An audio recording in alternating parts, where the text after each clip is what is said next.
ఈరోజు మిత్రుడు తెలుసు నేను మీరు ఏదో ఆపారని ఇవాళ అర్జున్ చేసినటువంటి ఈ ఛాయాచిత్రాలు చూశాక చాలా సంతోషం అనిపించింది. మేము మార్చి 8న అందరూ అంతర్జాతీయ మహిళా దినోత్సవం అంటారు, కానీ మేము దాన్ని ఎప్పుడు కూడా అంతర్జాతీయ శ్రామిక మహిళా పోరాట దినంగా జరుపుతాం.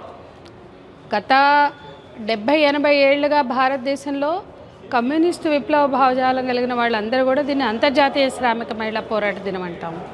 1910లో కోపెన్హాగన్లో 2వ సోషలిస్టు అంతర్జాతీయ మహిళా సదస్సులో క్లారా జెట్కిన్ ప్రతిపాదించిన రోజు మహిళలు అంటే శ్రమ విముక్తి లేనిదే మహిళా విముక్తి లేదు, శ్రామిక మహిళా విముక్తి లేకపోతే అది నిజమైన మహిళా విముక్తి కూడా కాదు. అటువంటి శ్రామిక మహిళల హక్కుల కోసం నినదించిన రోజుగా మార్చి 8ని ప్రతిపాదించారు. కానీ దాన్ని రాను రాను దినోత్సవంగా సంబరంగా తద్దినం పెట్టినట్టు చేస్తుంటే అది ఉత్సవం కాదు, అది మహిళల హక్కుల దినం. మహిళల పోరాటాలకి సంకేతంగా నిలిచే ఆ రోజుని పోరాటాలకి దీక్షా దినంగా, పోరాటాలకు సంకేతంగా జరపాలంటాం.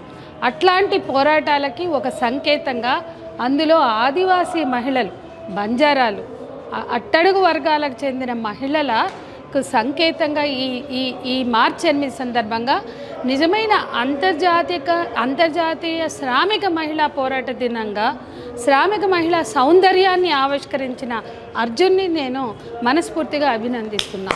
ఆ ఒక్కొక్క ఛాయాచిత్రంలో, ఆ ఫోటోలలో ఆ శ్రామిక మహిళల సౌందర్యం చాలా గొప్పగా ఆవిష్కరించారు. వాళ్ళ శ్రమైక జీవన సౌందర్యాన్ని చాలా గొప్పగా ఆవిష్కరించారు. ఆ శ్రమలోంచి పుట్టినటువంటి ఆ సౌందర్యం, ఆ శ్రమైక జీవనంలో ఉన్న ఆ సౌందర్యం, వాళ్ళ విభిన్న కళా సంస్కృతులు కానీ, వాళ్ళ అలంకరణలు కానీ, వాళ్ళ ఆటపాటలు కానీ, వాళ్ళ కళా సంస్కృతులు కానీ అన్నీ కూడా ఉట్టిపడేలాగా ఈ ఛాయాచిత్రాలు ఉన్నాయి. వాళ్ళ సంస్కృతి, వాళ్ళ పండగ, వాళ్ళ జాతర చెప్పడమే దీన్ని ట్రైబల్ ఉమెన్ అండ్ ఫెస్టివల్స్ అన్నారు. నిజంగా ఫెస్టివల్ అంటేనే ఒక సంతోషం, ఒక సంబరం.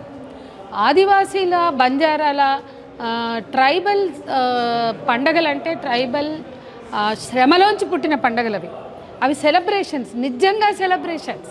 పండగలంటే పిండి వంటలు వండుకోవడం కాదు, పండగలంటే వాళ్ళ జీవన సౌందర్యం, జీవన వైవిధ్యం. వాళ్ళ జీవితంలో అత్యంత అపురూపమైనటువంటి సందర్భాలు ఈ పండగలు. అది నాగోబా జాతర, లేకపోతే సమ్మక్క సారక్క, లేకపోతే అన్ని జాతరలు, జంగుబాయి జాతర, అన్ని జాతరని ఆవిష్కరించినటువంటి తీరులోనే ఆ వైవిధ్యం కనిపిస్తుంది. ఇది నిజంగా శ్రమైక జీవన సౌందర్యానికి ప్రతీకలు ఈ ఛాయాచిత్రాలు. ఆదివాసీ మహిళల సౌందర్యం, వాళ్ళ జీవనం అన్నీ ఉట్టిపడేలా చిత్రించి వాళ్ళ బయట సమాజానికి ఎంత అద్భుతమైన కళ అక్కడ ఉంది, ఎంత అద్భుతమైన అందం అందులో ఉంది, ఎంత నేచర్ ఉంది, ఆ నేచర్లో ఉంటే పుట్టిన సంస్కృతి ఉందో కనిపిస్తుంది. మరోసారి ఈ తమ్ముడిని నేను అభినందిస్తున్నాను.